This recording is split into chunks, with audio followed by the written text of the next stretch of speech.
All right, so Love is Blind is here, season 6. Wow, okay, so I've watched the first 3 episodes of Love is Blind, and I have to tell you guys, I think this is going to be a fantastic drama-filled season. I mean, the first 3 episodes were already filled with drama already, and some very good characters, I will say. And I always find it weird to say that these people are characters, but you know how you could say the saying, like, that person, wow, what a character they are.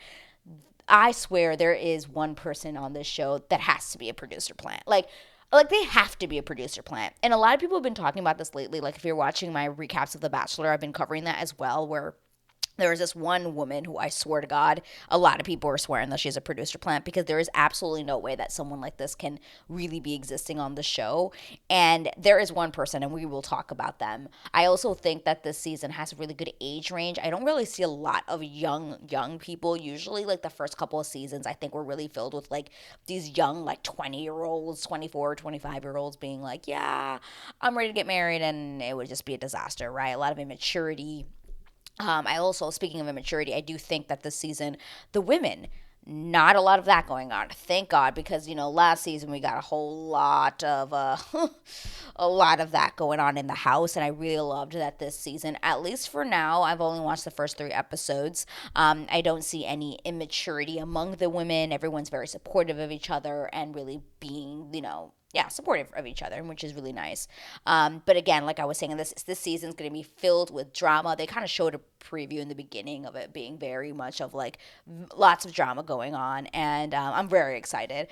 There's a lot of drama. There's a shit ton of garbage behavior that I cannot wait to point out and to continue to see, because there was a whole lot of garbage behavior in these first 3 episodes, and my God. People got to take out the trash because, my God, the garbage behavior.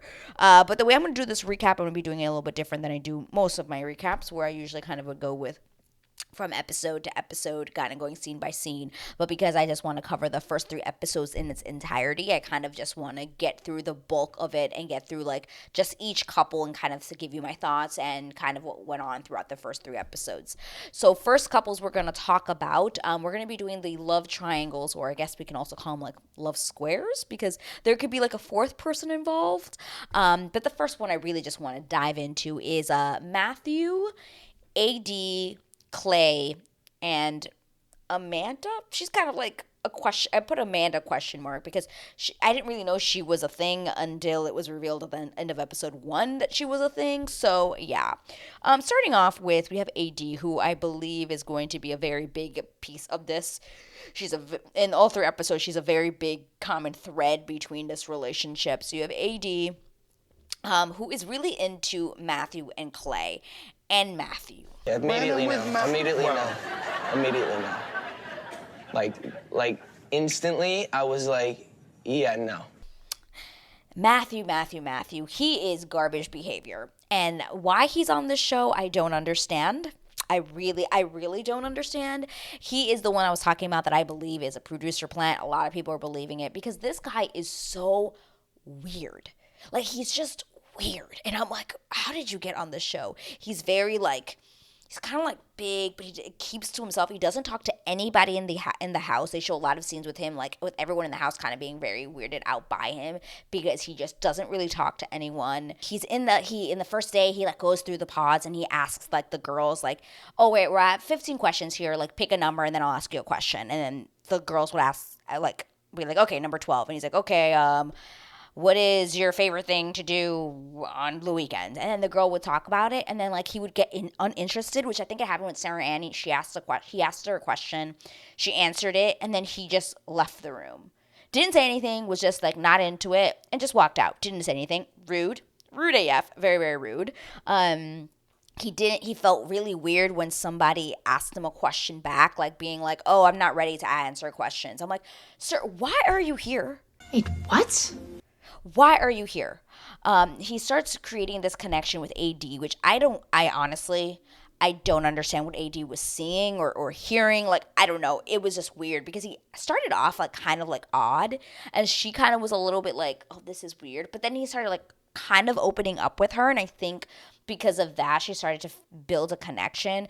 But guys, at the end of like, or somewhere throughout the episode 1, I was already like, this is giving me JP vibes to another extreme. I was like, if they make it outside of this house and she sees what he looks like and spends one day with him and he does not talk, it's gonna be like JP times 2. I swear to God, it was like JP times 2. I'm like, nope, absolutely not. This is freaking weird.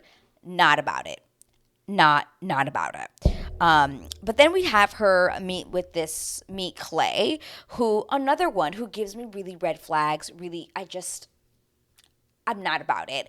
He gives very much of a ladies' man vibe, and she kind of sees it too, which I like. I'm like, thank God she couldn't read that over, like, can hear it, because I was not liking his vibe. Like, yeah, he's very loud and much more of the opposite of Matthew. Like, two very complete, like, beings. It was just throwing me off. I was like, oh my God, this is weird. I don't know how she likes both of them because they're very, very different. But yeah, Clay, I'm not a fan. I don't like him either. I mean, out of both of them, I think the best option would be Clay. But he gives me like, I'm not really ready for relationships. There is one point, guys, I think it's episode 2, I forget which one it is, where he literally is trying to find out what she looks like. And he's saying, like, looks are really important to me. Like, I wouldn't be able to propose if I don't know what you look like. Sir, you are on Love is Blind. No, ma'am. No, ma'am. You know what show you're on. So if you were asking to know what you look, why are you here? Why are you here? That's perfectly fine. You know, a lot of people believe that this show is like, no, love is not blind. Like, obviously the physical thing is really important. Understandable. But sir, you know what show you signed up for. So why are you on the other side now trying to tell this girl, like, well, I'm attracted to girls that look like A, B, and C, and if you don't look like that, this isn't going to work. And AD's like, no, I'm not going to tell you what I look like, because the whole point is to fall in love without knowing what I look like. And I was just like, what is this, sir? Both of these guys, I'm like, do you know what show you signed up for? Like, do you know? Like, do you? Because I think you don't. It is freaking weird. And I'm feeling for AD in this moment, because I'm like, I think she really wants this experiment to work with her. I can see that she really wants to find love. And the two people she is really vibing with right now are the people who do not know what show they are on.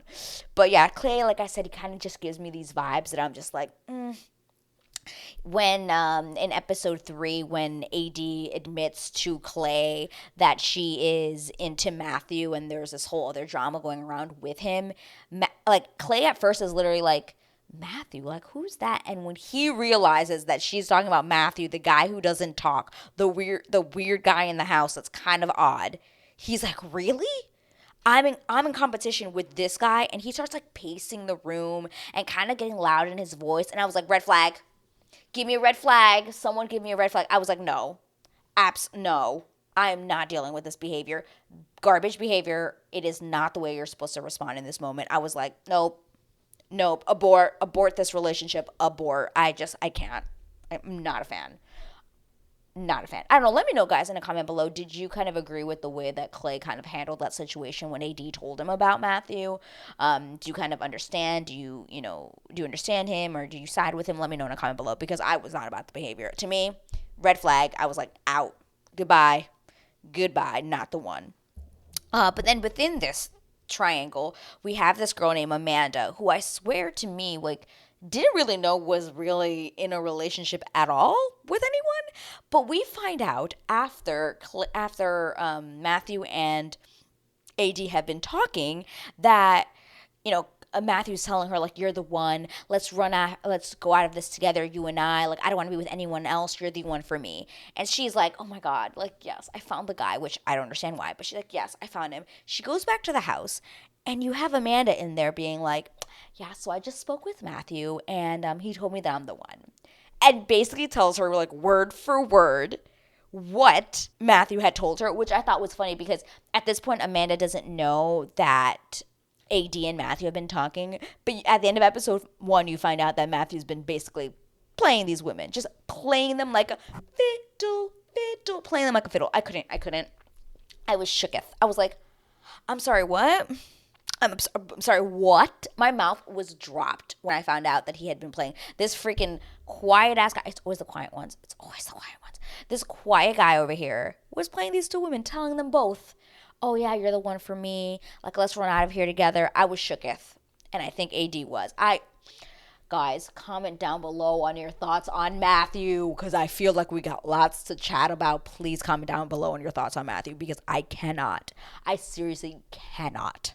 Garbage behavior. I cannot. I cannot. All right, and then moving on into our other love triangle / square, we have Jimmy, Jessica, Chelsea, and Trevor? Question mark on the Trevor. So we have Jimmy, who is basically into Jessica and Chelsea, and then you have Chelsea, who's into Jimmy and Trevor. So Jimmy's basically, he just looks like a straight up, I'm gonna say it, straight up white guy. Nothing special about him, but these girls are like really into him. He seems fine. Nothing about him that I'm just like, ooh, yes, I'm feeling it. Like, I'm just like, he seems fine.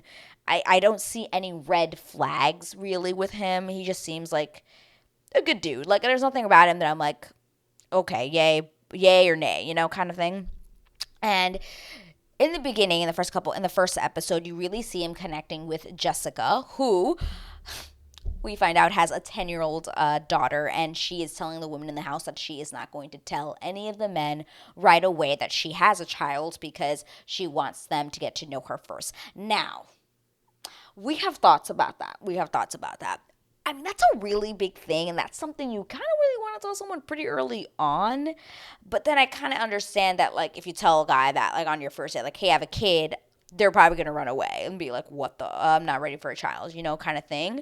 But I think that's kind of, like, why you have to kind of slowly talk about it and then bring it in. But I don't know. It is interesting because when she said I have a 10-year-old and she's like 30 something, I'm like, when did you have this child? Like, I think she was like 28, or she's not even 30. She's like 28. So I'm like, did she have this child in high school? I was like, oh my God, what's the tea there? What's going on there? Which we do find out that it was a relationship with somebody who she had known from a kid. Like, it seemed like it was like a friend who became like a boyfriend, and they kind of were together, and then she got pregnant in high school and she had her baby, but then they separated like 2 years after, and they're still like good friends, and they co-parent really well, which I was like, oh, thank God there's no drama in that aspect, at least as of now, unless something comes out later. But right now it just seems like it's very much of like, no, we're good co-parents, we're friends, everything's good. But then you have Chelsea, who is into Jimmy, but then also into Trevor. Now, Trevor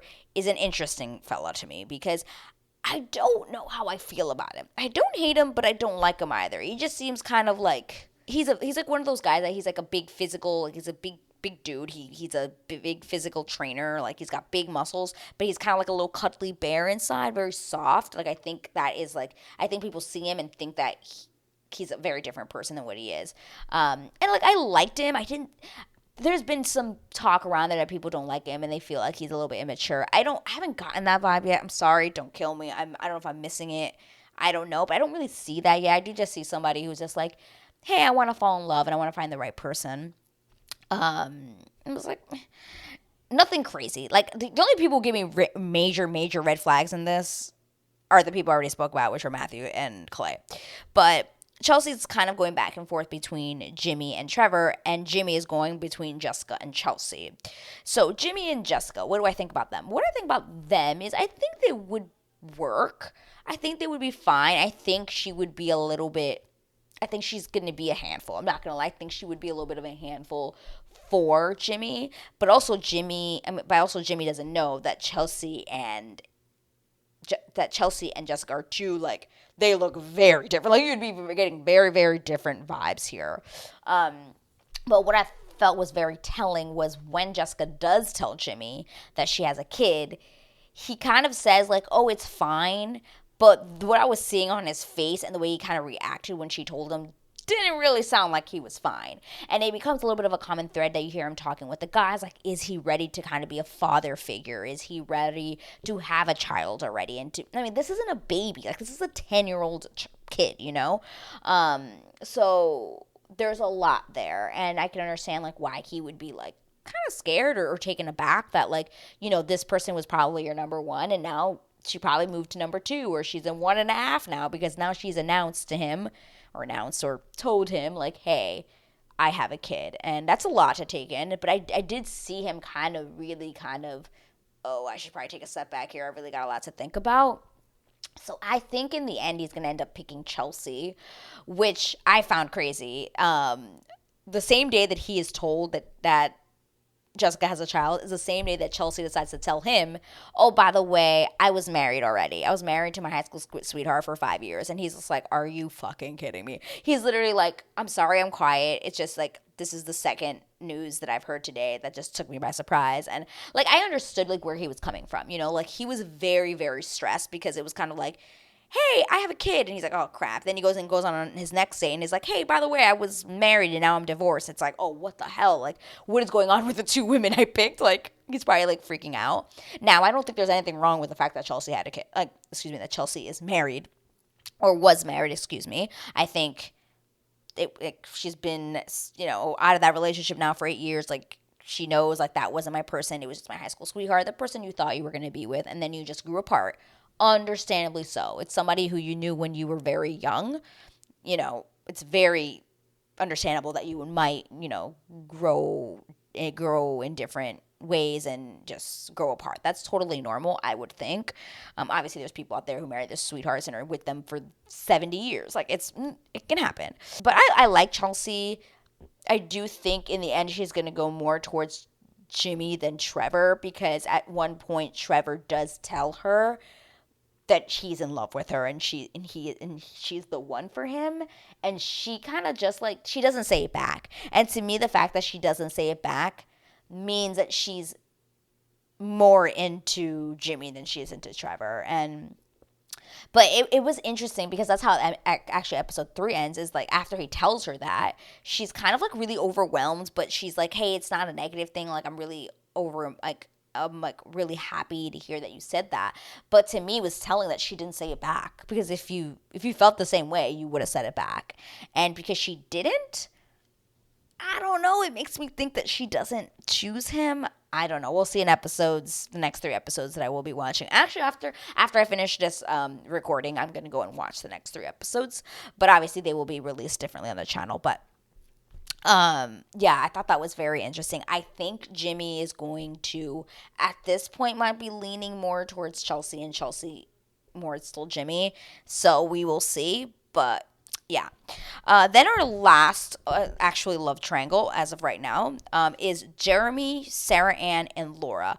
This little love triangle, I'm not gonna lie, I'm not that invested in, because episode 1 was so heavy on the like AD, Matthew, Clay, Jessica, like those personalities, that in episode 2, when all of a sudden we had Jeremy, Sarah Ann, and Laura, I was like, wait, who's Jeremy? Like, it like threw me off.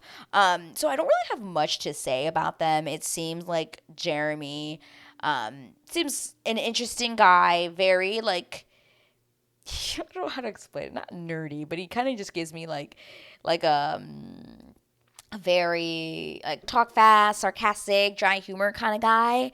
But Sarah Ann and Laura are 2 very different personalities. But I like him more with Sarah Ann because it seems like they're more like, they can still have serious talks but be a little bit more fun together. Where I feel when he's with Laura, it just feels more just like kind of like fun. I don't know. Comment down below if I'm wrong, or not if I'm wrong. Obviously, we'll have opinions. But I mean, like, what you think about them. Because I'm still a little bit, I don't know, I haven't really felt that there's a lot to talk about yet. Like, I'm kind of just like, okay. Like, I feel like there are going to be a couple, like, in the next episode that it's going to, because the other people are starting to get engaged, right? We're going to be like, oh, okay, now we're running down. We're going to get down to the nitty gritty of this, like, other couple. I don't know. That's just me.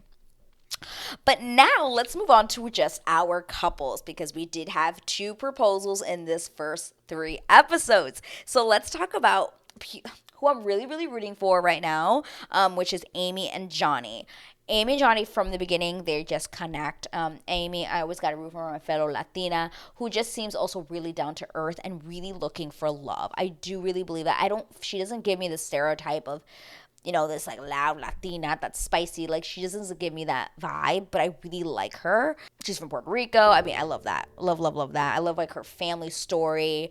I love that she, really talks to Johnny about what her fears are. We find out that she has a brother that is on the spectrum. He has autism and ADHD, and she always fears that one day, like, if that something bad would happen to her brother. Like, she fears that, and she just wants her partner to be someone who can support her, especially if one day she ends up having to be his primary caretaker and all of these things. And Johnny does seem supportive right now. He kind of also, let me know in a comment below if you kind of agree with me, he kind of gives me a little bit of a Matt vibe. Like, I feel like he could out of nowhere kind of like turn. Like, he could be like very, very chill, but when something does not go his way, boom, he is very, very aggressive and loud and kind of shuts down. I don't know. He kind of gives me like that kind of vibe. I like him. As of right now, I like him. I don't know what's going to happen when they get to their honeymoon and houses and living lives. Right now, they seem fine, but they are very cute. Very early on, he kind of says that he loves her kind of by mistake. He doesn't mean to say it, but it comes out, and they both kind of say it together, and they're into each other, and I love it. They are the first couple to get engaged, which I was like, okay, I hope it works out, because obviously it was at the end of episode 1 that they get engaged. So episode 2 is gonna be the like reveal, which I'm always looking forward to the reveal, because it tells us a lot about how they feel about each other. But they do the reveal in episode 2, and they are really into each other. I'm not gonna lie. They just straight up just go into like, they see each other. He is overtaken by how beautiful she is, which granted, she is beautiful. And he like, they're like making out. They're like they've been making out for years. Like, there was no awkwardness, like kissing or anything. It was like they like straight up made out, and they were just like all over each other and really into it. And I was like, okay, there's something here. I do think that I think he was very taken aback in a good way, as in like, oh man, I got myself a hot woman. Like, wow, oh my God. And I think she was taken aback because I don't think she's ever dated a white man, because she just kept talking about how she's always like been into like ethnic men, and that's who she dates and been with. So gonna be very, very different vibes. And the one thing I wish though for Johnny was that he had a haircut. I could not take his hair. I really needed a haircut from that man. Like, I don't mind the long locks, but it needs to sit the right way. So I just think he needed a haircut. But, and also, guys, I don't know if you realize this, but when, for some odd reason, I thought he was going to be shorter than her. I was like, oh my God, is he going to be shorter than her? But he wasn't. So, yay, he was not shorter than her. So I was like, thank God. Whew. Not that, no, I should take it back. Not that there's anything wrong with that. It's totally fine that a girl could be taller than a guy. It's just, in this moment, I felt like she would probably be the person who wouldn't like that. So the fact that like he wasn't, I was like, okay, we're fine. Everything's good. But yeah, so they were the first couple to get engaged, and I'm very excited to see how the honeymoon goes. I honestly, like, these first 4 episodes are always kind of the more like, not boring. Like, there could be drama. Obviously, there was lots of drama in this episode. I just felt like these couple episodes are a little bit slow, and we're ready for everyone to meet at the freaking Cancun, ready to everyone see each other, get ready to nitty gritty. Is there attraction? Like, those are the things we want to see, right? But then our next couple is Kenneth and Britney. So these are our younger couples. They're both like 25, which, guys, let me know in a comment below. Is it normal to be a middle school principal at 25? Because that threw me off. I was like, he is very young to be a principal. So I don't know if in the States that's something that is easy to do. I don't know. I found it very odd. Then you have Britney, who I think also she kind of came out of the blue. Both of them, they kind of were introduced a little bit later, but they get engaged. Second couple to get engaged, and they were kind of thrown to me like kind of randomly. I was like, oh, this is a couple. Okay. They looked very solid. There was nothing about them that I was like, oh, that's going to be weird. Like, they're both really into their faith. Both are okay with kind of dating the other ethnicity, because they kind of talk about it without being it. It's just like, oh, I could tell you're black, and he's like, oh, I could tell you're white. So they both know that person's going to be black and that person's going to be white.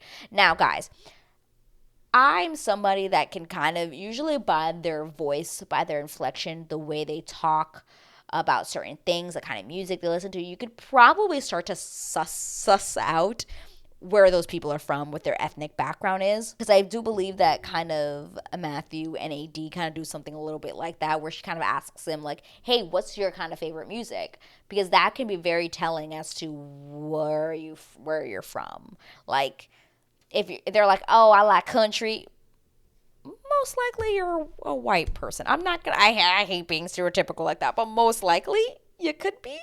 High chances.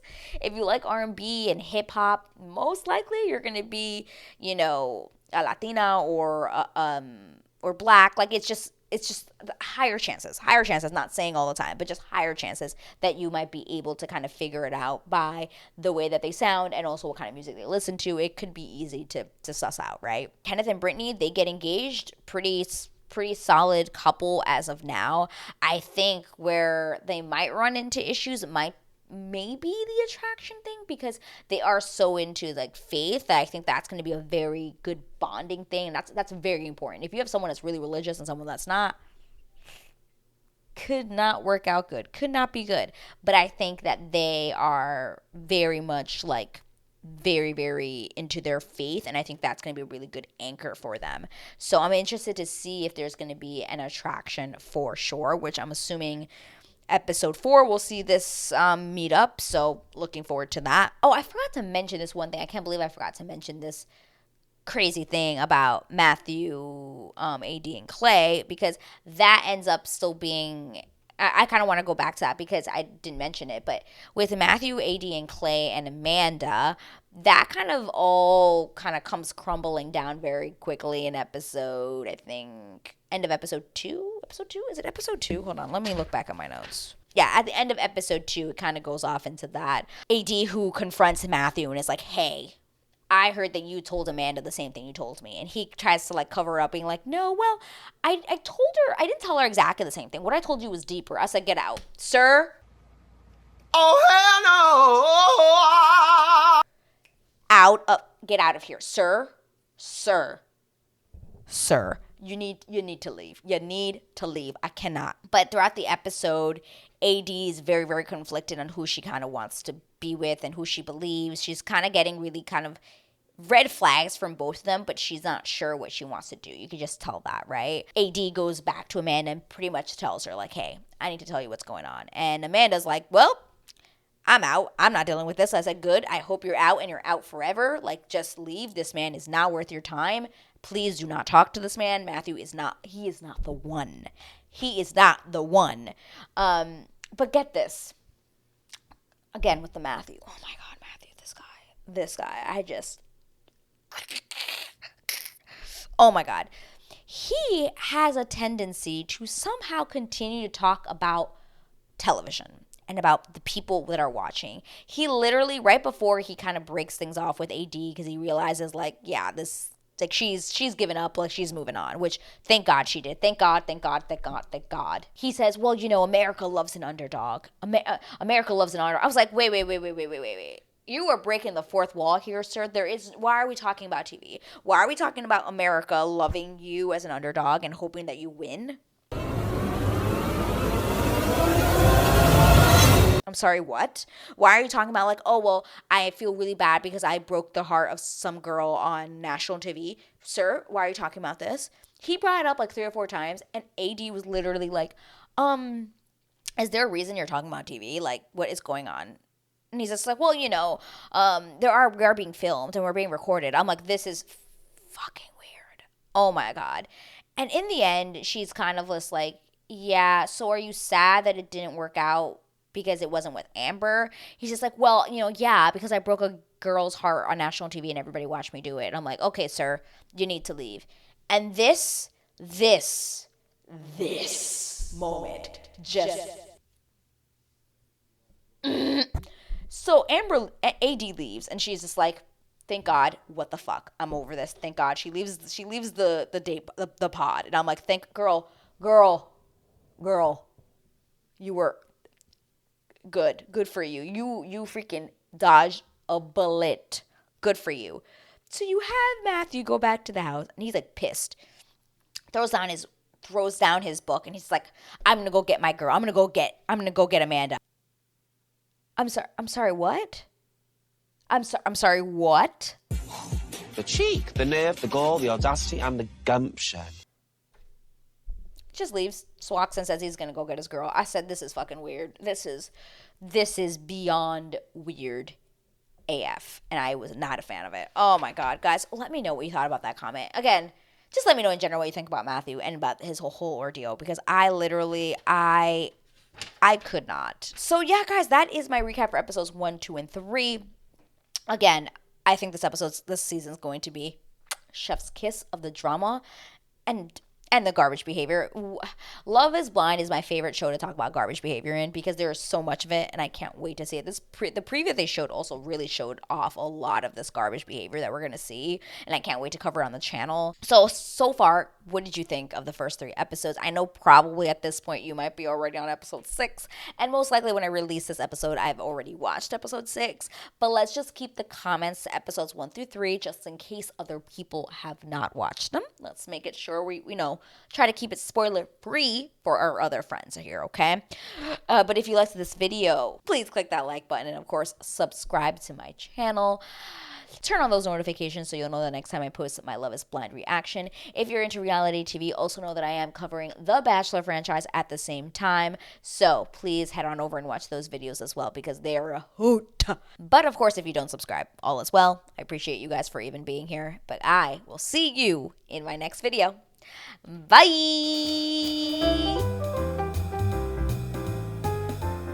Y'all, I cannot. Matthew, I think Matthew has to be. Do people believe in producer plants? Because he has to be a producer plant. Like how could he not be a producer plant? That man is absolutely crazy. Like, something is just not right. It's just not.